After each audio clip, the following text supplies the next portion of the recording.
What's going on, everybody? So today we're actually going to be talking about the FuelTech ECUs, and we are in my office. Whatever, it's not really an office. Lucy had to get a stick, no biggie. And I don't know if you can tell, but there's a lot of snow outside. That's why I'm inside and not out there. And I'm also waiting on some parts for the Honda and waiting on some for Earl. So if you were here for Earl, there are videos coming up on Earl here very soon.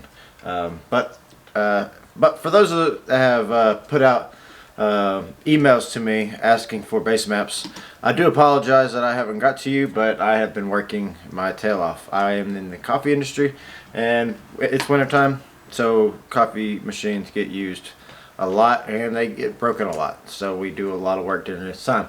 So I do apologize. So I'm going to try to get to a few of you, but I'm going to go over reasons why I'm not able to get to all of you. But I'm going to show you how you can do it yourself. It is really, really easy. But one thing we need to go over is you need to have every bit of information for your engine. Now, I'm going to provide a good bit of information for you, but there's going to be things like what injectors you're running. I mean, if you're running the stock injectors, then I have information for that. If you are actually going to be running any aftermarket, larger ones or anything like that, you just need to know what size they are so that you can do the math when we get to that point. It goes the same for everything. Okay, there's two options, and they look almost identical, except for obviously this one right here says FT450 and this one says FT450. Also, if we look at the backs, one has two connectors and one has only one. Obviously this is the 450. So what else is different with these things?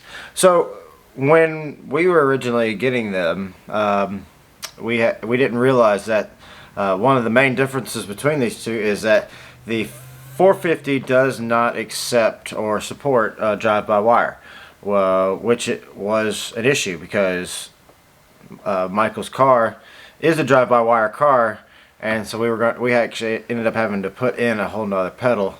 It was a challenge. We were able to do it, don't get me wrong, but if we had known that the 450 didn't do that, we would have gone ahead and got the 550. That's why there's two of these. It's not just because we wanted to make this video. There's a reason why there's two of them here. There's some key differences. So you can actually go to the FuelTech website and actually view this yourself. But if you want to pause it for a second and take a look at this, you'll see that there's a lot of similarities. But if you look at the very top up here, it says piston control. It says 1 to 8, but that 8, you're really looking at like an old school V8 that doesn't require very many sensors. You cannot run an LS on the 450. I'm just going to go ahead and let you know. If you're looking to do that, you need to get the 550. Then there is the rotary. Obviously, if you're doing this for a rotary, you can only do 2 rotors with the 450, whereas with the 550, you can go up to 4. And the FT600, it's almost exactly the same. There are some differences with it, which you will see here very soon. Down here, let's see here. All this is the same. One thing that the 600 has that we don't have the 600 to show you, but it actually has LEDs for shifts, different things like that. We're not too worried about that. The 450 does not control electronic throttle like we talked about. It doesn't do any stepper motors, so it's kind of limited to those two things. It won't do those, but so like let's say you have it. That's the reason why the LS won't work. If you're running the drive-by cable, then it actually has a stepper motor that is for the, I believe it's a stepper motor. I'm pretty sure that is for the idle air, and so that's why that wouldn't work. Now we're into where it gets even more different here. So as far as input channels, that is the things that are coming from your engine going into it to tell the ECU various things. the FT450 only has 9, whereas the 550 has 16, and the 600 has 22. So, I mean, you are getting more when you pay for more. It's a substantial increase in price for the 600, but it does have an aluminum case. So, configurable inputs, it says 7C. I don't know what the C, or wait, that's for. It has 7 configurable inputs and 14 configurable inputs on the 550, and then 20 on the 600. They all do the same as far as their output channels. See, the 450 only has 10, whereas the 550 has 24. And that is another reason why we are actually going with the 550 over the 450. So if you have a 450 and you're running a K24, there are going to be challenges. So this will be the screen that you see as soon as you start up the Fueltech software. Let's get to a 450. So I actually have a viewer, I like to think subscriber, that is looking to actually have a base map made for his vehicle. And so I'm going to do this for a few people that have actually already requested them. But from this point on, I will more than likely refer to this video for anybody that asks in the future. That is just because it is wintertime, like I said, and I am working a lot during this time, so I really don't have the time to do it. And I do apologize. I did say that I would, but this way you can actually do it yourself, and then you actually know a little bit more about what you're doing instead of just getting something that's already done. It's so much better that way, because then you just have that better understanding. So, like I was saying, Joseph Gowan is going to get him a base map made, and I'm also going to show him how it was made. And then, you know, it's a really simple one. It's a stock map, so there's not a whole lot of extra aftermarket parts and whatnot. And so I actually know a lot of the information already, because he actually didn't give me injector size or anything like that, but that's okay. It's a really cool car. He actually has it bolted to a T5 transmission out of a 97 Camaro. That's interesting, I gotta say. I mean, if y'all were looking at the photo I was looking at, then yeah, that is something. I'm actually very impressed with that. So yeah, like I said, let's go ahead and I'll show you how I'm making it, and that way you can make your own. So, like I said, this is going to be the screen that you start off with. And you're going to say new map. On this screen right here, you have options. So let's look at the very top, ECU model. So you have a 450. So you're going to click 450. Obviously, if you had one of the other ones, you would click that, but we're not talking about those right now. And we're not even going to worry about this right now, because you're not looking to tune it. I'm not giving you a map that you're going to be tuning with, or maybe you are going to try and tune it. Hey, that's cool. Have fun. It's kind of expensive to get stuff tuned, so I mean, I get that if you try to do it yourself. I am not going to be teaching you how to do this. This is literally just a base map to give it the parameters. Now, you're still going to have to do a little tweaking here and there. This is just, like I said, just to get you going. Now, you're going to have to get a timing light. You're going to have to get a very long spark plug tester. That way you can attach the lead to it. I'll put descriptions in the one that I got. I got it off Amazon. So just, you know, get a timing light, that, because you're going to have to time it right so that it's actually running. It's not going to run right until you actually get the injectors and everything firing when they're supposed to, because right off the bat, I mean, you're just telling it numbers, and it doesn't know exactly what the engine is actually turning at that point. And so you actually have to tell it. We're not worried about ignition tables. We're not doing gear-based compensation, gear change. That's for the smart people. I am not that smart yet. I'm working on it. I'm trying to find classes, but we'll get to all that. We don't care about burnout mode, 3-step. We don't care about 2-step, but we have it there because obviously we're gonna, you know, eventually. You can actually control a line lock with it. There's so much stuff you can actually do here with it that, you know, it makes these things so worth their value. I mean, think about with Earl right now. I have to buy it each something that controls each individual thing right here. So all that adds up, And then so what we're going to look at is the other functions. Obviously, internal data logger, deceleration fuel cutoff, rev limiter. We don't want to be, going to 10,000 RPMs. We don't have that kind of stuff. So you have the option if you're going to do 1 fan or 2 fans. We decided with the space that we had, we were going to go with 1 fan. And if we have to, we could always come in and add the other option, because you can come back to this screen. It's literally just in this little drop down, this little side menu over here. So it's not anything that that you can't find. So if you have air conditioning, you can actually control the air conditioning through this. That's amazing. I like that. It ends up being a wire that controls it. You ground out the. We don't have AC, so I don't actually know how it's wired up. So if you're looking to do that, you're gonna have to take a look and figure that one out yourself. You got the VTEC. Obviously, we gotta click VTEC because it's a Honda. It's gotta have VTEC. Then if you don't have a Honda, then you don't have VTEC. I'm sorry. Then let's see here. We don't care about none of these. We're not, well, if you're turbo in it, you do care about these. And we want a start button.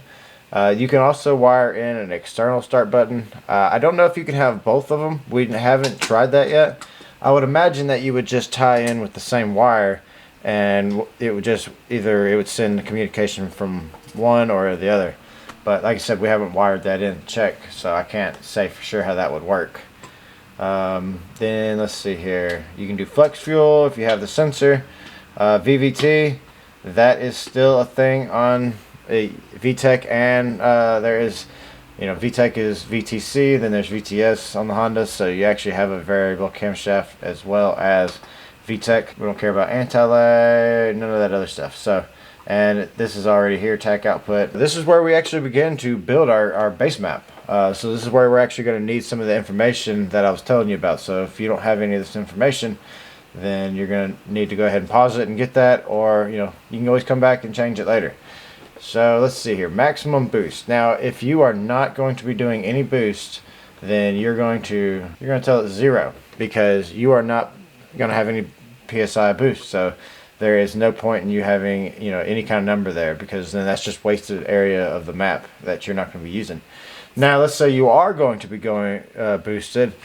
Be realistic with it, but you want to leave some room. So I like to think 20 psi, maybe 22 psi. A lot of wastegates tend to be roughly about 20 to 22 psi. So let's say, but this is for a guy that's running a stock engine, so we're going to leave it at 0. Piston obviously is going to stay the same. Fuel map is going to be at map. Let's see, all this is going to stay the same. Alright, so now you have firing order. So you have all this right here, and obviously right here, Honda. Most 4-cylinders have a similar firing order, but they don't always have a similar firing order. As you can see, Subaru has a different one, the air-cooled VWs, motorcycles, so there are some differences. But for what we're dealing with, the first one is exactly it. And now, maximum engine speed, we can't forget about that. We're going to go with a maximum engine speed of 6,700.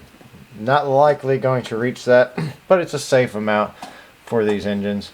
And that's actually, I believe that is actually a stock max RPM. So we're going to leave it right there, better than 8,000. And alright, so the fun part, woo! So here is where it gets fun. So for the crank sensor, which is where you'll be getting your RPM signal, we're going to go with Hall and falling. As for the cam sensor, now this will be coming off of the exhaust cam sensor. So we're going to, well, it doesn't matter. Well, it does matter. Exhaust is what we will be using for the ECU. So Hall and falling. Now when it comes to the crank trigger wheel, that one right there is going to be 12 plus 1. Right there. And then we go to this right here. So this is where it gets, where you're talking about timing and everything like that. So you're going to put a number in here. And I'm going to tell it the same number that ended up being for our engine. But that's not going to be the same that it is for yours. But we'll get into that. So I'm going to put 358. And then I'm going to hit, just something down over here. And then go back, because I wanted to be able to show you what it says without having to go back. So it brings up 12 teeth plus 2. Now, this was what worked for us. And the reason why we got to this number is we originally put in like 322, I think it was. And it was able to get it started, but it didn't run very well. And so what you end up having to do is you end up having to go, and you can't do it right now while we're looking at this, but over here, let's see, where is it? Yeah, in calibration, you will go to this ignition one right here. That you see where my mouse is hitting right here. So you go to that ignition one, and it brings up a menu, and it's that same number right here that we just put in. And so you get it started, and you may have to tweak this number maybe before you, just to get it started. You may have to go up with it just to get it started, or down with it. It's whatever.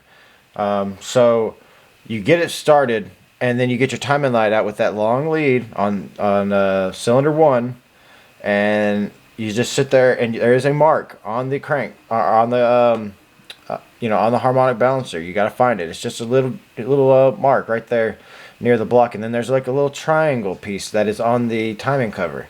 And so what you're going to want to do is line that up. Maybe put a little. We used a whiteout pen and put a little white mark on that spot, and you're able to sit there and use a timing light and line it up with that. And the way you do that is in that calibration screen, you have a plus and minus.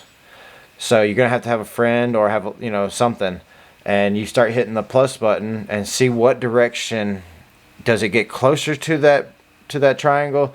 Does it get further away from that triangle? If it gets closer to it, then you keep going with the plus emblem or plus sign.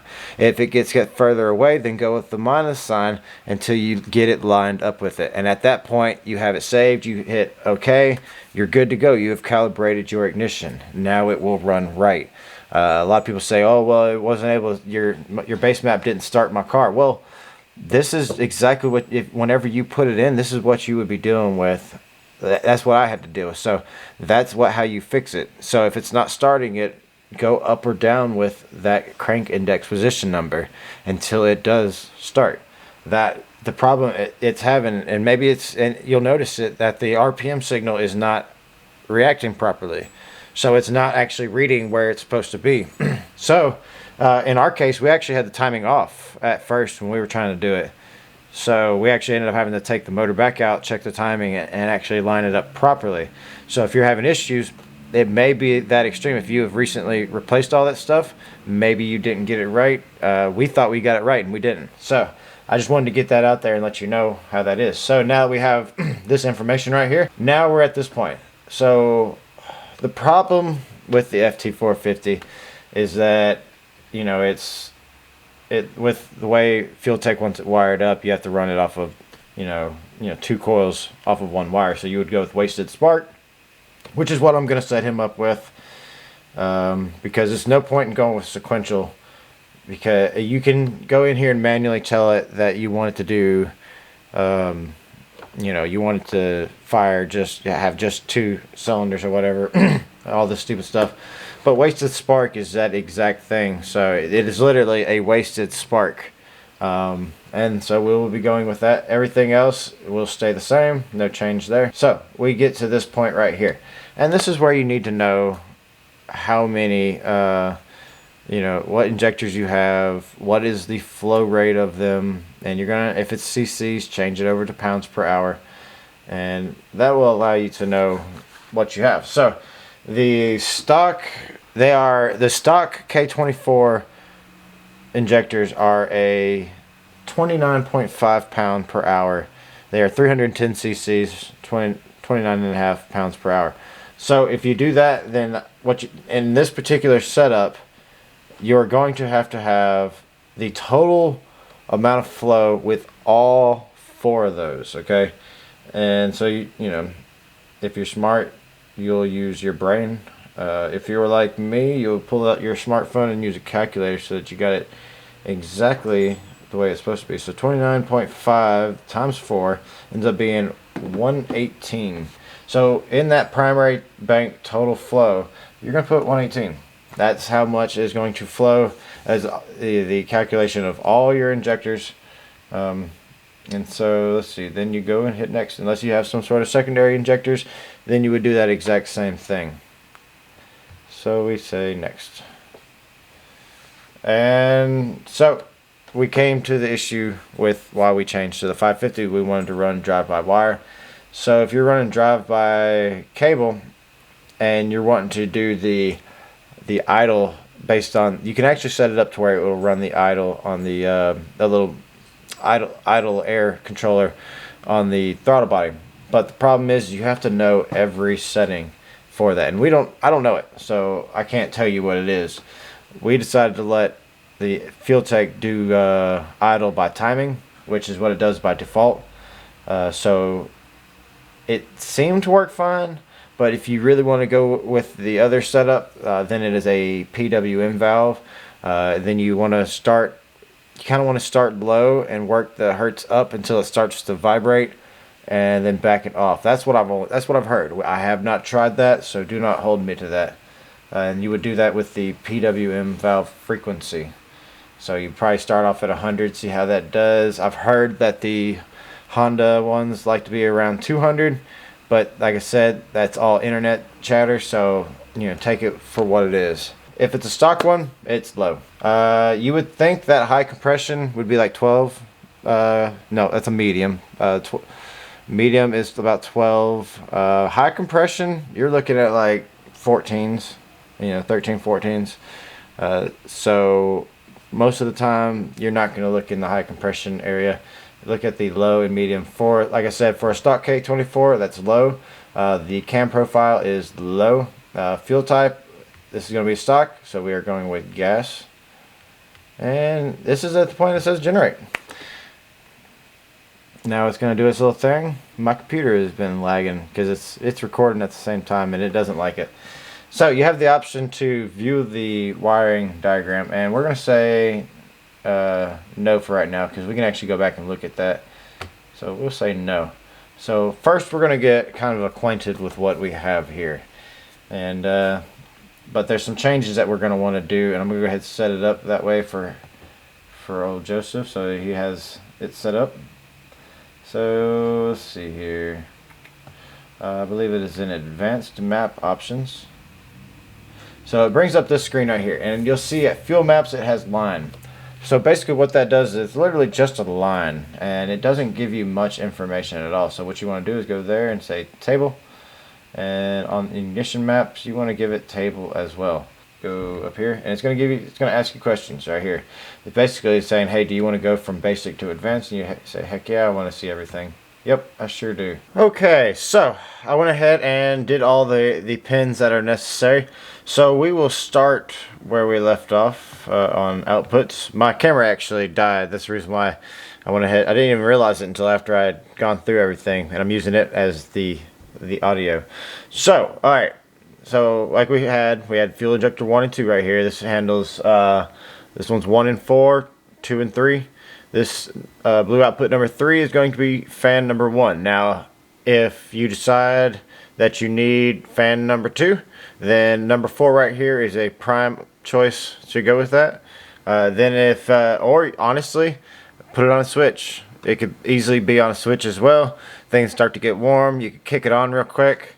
That way you're not using up a spot, because with the fuel consumption there is obviously going to be, we're going to probably consider going with all 4 of these as an option, and then all 4 of these too. But we'll talk about that. Blue output number 5. So that one is actually going to be the best one to run for the VVT, your intake variable time, because it actually has a diode built into it already. On number 6, you will have to add in a diode, and let me let you know this: neither one of these sensors are polarity sensitive. So the thing about when you're wiring these up, the grounds on these things go to a bulk ground, and so the way these blue wires work is they actually complete the ground. Now, if you had the 550, you could go with the variable timing or the VTEC actually on the, I think it's VTEC, yeah, on the, whatever it is, one of the two. One of the two can actually run on a yellow wire, which actually sends out 12 volts. But like I said, it's, you know, you have to actually physically go in there and find the ground that is what it is, and that way it's, you have access to that, and no matter what you do. Now, if you're going with the 550, then you would obviously, on only one of those wires, you wouldn't have to find the ground. You would just tie it into the normal wire, and then it would complete the ground on its own. But since we're talking about the 450, you're gonna have to go in there and physically find each ground. That way, you know, because you're tying those blue wires into them.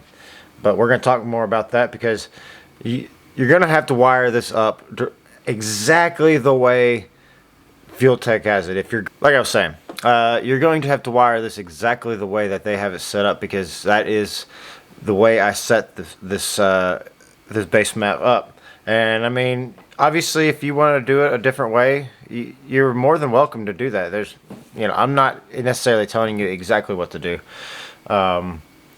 but this way is how their diagram is set up. So over here on the grays, we have obviously the two ignitions, and then the fuel pump actually comes off this gray. And once again, even these gray wires, they act as a ground. So they are completing a ground circuit each time that they do this. They don't send out 12 volts. So you are, and like I said, you're going to follow the diagram, and yeah, it'll make more sense then. That's why it's best that you do this all yourself. So if there's ever any troubleshooting, you know exactly what is going on, and you're not like kind of stumped as to what's there. Alright, so let's go to, as you can see, everything else is grayed out, so there's nothing else for us here to look at. Let's go to inputs. So in inputs, now number one, we got wheel speed. Now this is, it says front left, so most of the time, like with the CRZ, there is actually a front left, front right, rear, and all that stuff. So you would just go and tie into that particular sensor.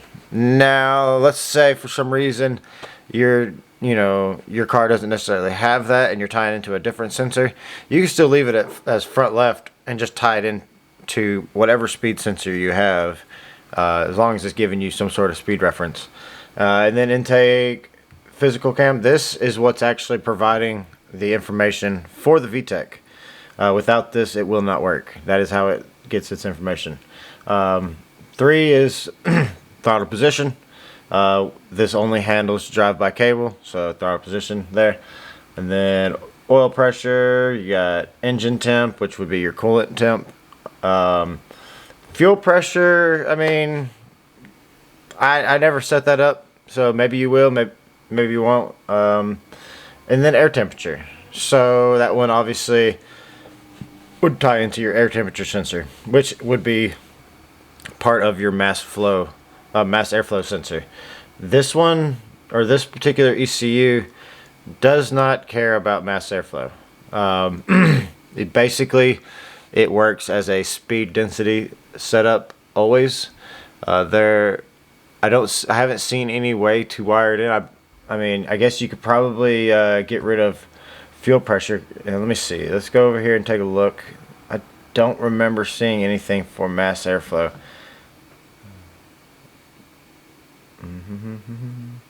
Yeah, because everything runs off of map pressure. Yeah, see, there's no, like, if you were to do an O2 sensor, you could do a narrow band O2 sensor right here. Instead, that way it's actually getting some sort of reference. And so in this particular case, since he's more than likely not going to be running fuel pressure, and it's more likely that he's going to want to wire in a stock O2 sensor, so we're going to go with narrowband anyways.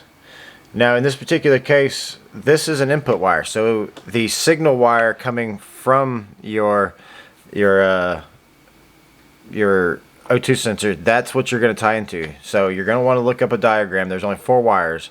You're going to send 12 volts to the heater, and then there's going to be a ground for that, and then there's a ground, or then there's another wire. I can't remember what the other wire is. It might be like a 5 volt, so you might have to tie it into the 5 volt, and then you just tie in the narrow band from the other wire as it gets its signal. Like I said, you'll have to look it up. We ran the Nano, so we actually had the FuelTech setup, so we didn't actually have to do that. So I have no reference to let you know as to how that works. But it's really easy to look up a O2 sensor pinout. They're all the same. Basically, all the Bosch ones are exactly the same. So one other thing, if you decide you didn't want to do a narrow band, you could also decide that maybe. So right now, the way this is set up is it's set up to get the map pressure from the port on the back of the FuelTech. So you would have to run that cable that comes with it, that tube, out to a reference point on the manifold in order to get map pressure. If you wanted to run the map sensor that is on the engine itself, then you would have to use one of these white wires. That's the problem. And as you can see, they are pretty much all taken right now. So if you would literally have to sacrifice something, and what is it that you want to sacrifice? Is it going to be speed? Is it going to be the O2 sensor? Is it going to be oil pressure? Engine temp? One of those things has to be sacrificed, and none of them are anything that you necessarily want to sacrifice. So it's best to just go with the port on the back of it. That way you don't have to worry about that. But if it's not a possibility, you would just go, say, like you would go over here, and then you would literally just go to map, and this would be what you would want to go to, and then you just set it to the pressure that it's set for, and you're good to go. Let's see, there's not much left to go over. This is basically right here you have a basic setup that is going to get you, it may not even get you started, to be honest. So when it comes to the VTEC and variable timing, now I've had a lot of people ask about this. So in the variable timing, it uses the intake. So obviously we want to enable intake. And cam sync sent, yeah. So, but we are doing analog input because we have a Hall sensor. So we're going to click that right there. And yeah, you only use this by 12 volt if you actually had it hooked up to the yellow. It is not hooked up to the yellow. It is hooked up to the blue. And this starts after 5 seconds of it running. 5 seconds of it actually, fully running and in the main.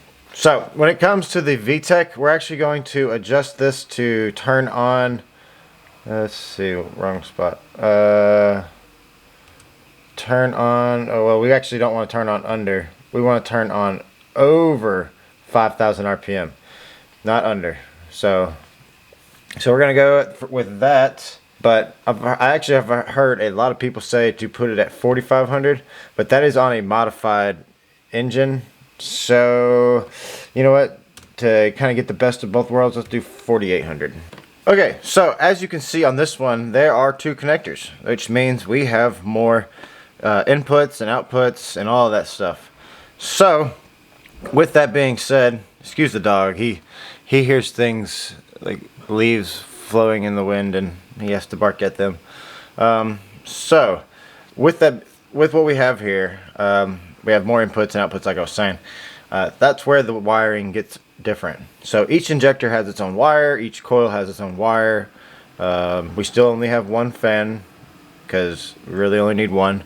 If we need a second one, we have space to add it. There are other differences. So all of wiring harness A has still the same wires and everything like that. It has some different wires in different locations, but as far as the amount of wires, the connector is still the same. And then over here we have connector B, and on connector B we actually have the yellow wires, some more blue wires, some more white wires, some more gray wires, and another can. We also have ground for sensors over here now. So that's where we were running the ground through the ground for the actual ECU, then over to the block, or to the battery. Now we will actually be tying it into this ground for the sensors instead, because it's more of an isolated ground. Then there's also 2 power grounds right here. These power grounds are also going to, I like to take the power grounds directly to the negative battery terminal as well. That's just the best ground. When it comes to things like the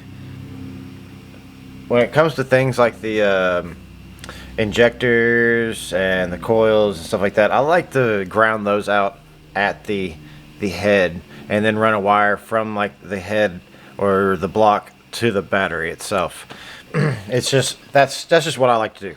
All right, let's go check out what we're actually at the outputs where we'd like to start. So you have these set ones. You have injectors 1 through 4. They have their own place, and then on this one you have like on the 450. Blue output number 5 has a diode in it, so it gets the VTEC, and then number 6 is the fan. Let's see, we actually have more of them down below it. I don't think yeah, fuel pump is now output 8. So and then as you can see, the coils have their own, and we used the gray wire as a tack output. So what I'm hoping that this is going to allow us to do is send out a signal for a gauge itself, like possibly send it out to an alternate actual shift gauge. I don't know if that's going to work or not, but we'll find out whenever I actually get one for it. And then we have the yellows. So the reason why we went with the 550 is because this car is a drive by wire, and the pedal fits a lot better. It looks better. It looks right. And I mean, there's more. We weren't worried about having enough channels for VTEC and everything like that, and having an individual wire for each injector and coil, because the alternative is using the 450. You could get each individual injector on its own wire, but you're gonna have to throw some stuff on some switches. The fuel pump's gonna need to go on its own switch. The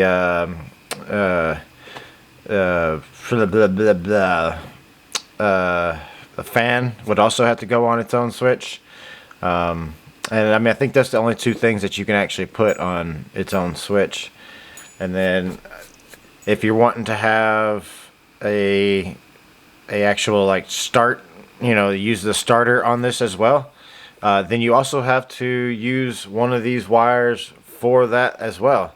Now if you plan on just running a start, an external start button, then you cannot do that at all. You don't have to put one in here, and then you just run your external start button or use your key, stuff like that. The reason why we didn't go with the key and everything like that is because these Hondas have that immobilizer and everything like that, and we just didn't feel like dealing with that. On the yellows, sorry, a little gassy. On the yellows, you have intake cam sensor 1, and then down here, the reason why this is you have to send 12 volts to the sensors, to either the VTEC or VVT, and a ground. That's how they work. And so with the way this one is set up, because it has the ability to send 12 volts out on the yellow wires, it'll actually do that, and then all you have to do is you don't even have to hunt down the ground for it. You just leave the ground in that bundle that it is, and that's good enough for it, because then it'll just send the 12 volts. Whereas with the VTEC over here, you're going to have to go in there and find the ground and tie that ground in with this blue output number 5. And don't forget that this one has a diode, but you will have to have a diode for this one over here. Do not remember what the ohm is. It's in the manual. It tells you what it is, so just look in your manual. It's in there. And then because it's drive-by-wire, you got throttle motor A and B. Engine setup and everything, that's all going to be the same. It is all just inputs and outputs that are different. And you'll notice that it actually has more here, because you only had 7. Yeah, you had 7 on the other one, whereas this one has 14, so it has double that. which is good because we needed pedal 1 and pedal 2, and then throttle A is up here on 3, and throttle B is right here. The AC button, it really isn't necessary. I'm going to go ahead and say none to that because this car is not going to have AC. And so, you know, that's pretty much the differences when it comes to it. As long as you wire up everything like the relays based on how it's there, it's all going to work. You know, the fan, everything, the wires where they're pinned out may change, but the wiring diagram that FuelTech has provided for the 450, it will work with the 550. You're just, you know, wiring things up slightly different.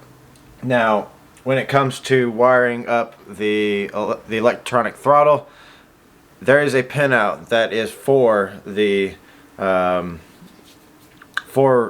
connector on the electronic throttle. So basically, there's a few wires that you're gonna get from the engine harness itself, and that'll be like throttle position and then the motors and things like that.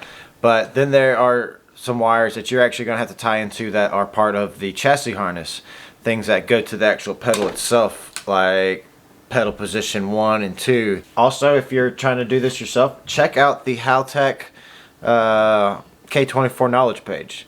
It has a lot of information that you can actually use when setting up this. It's not all stuff that you can use because it's a little different, but it has a lot of good information, and it has things like pinouts. It shows you all the throttles, and not throttles, but all the connectors and the wires that go to them, and it shows you all kind of stuff. It's really, really great place to go. If I had a VTEC, or if I could afford a VTEC, I would probably use them, but I can't afford them. But I can afford FuelTech. So, but wow, that is a bright light. I'm using this new studio light, and it is freaking bright as crap. But yeah, that's gonna do it. I hope this helps out, and I'm gonna send the FT450 map that I have made. There's a person out there who wants a 550 map. I'm gonna check his specs and whatnot, see what he needs, because this one is designed for, it's gonna be going turbo, so I may have to make a whole new one for that person. It's not that hard to do. Like you've seen, it took me all of maybe 30 minutes to build it.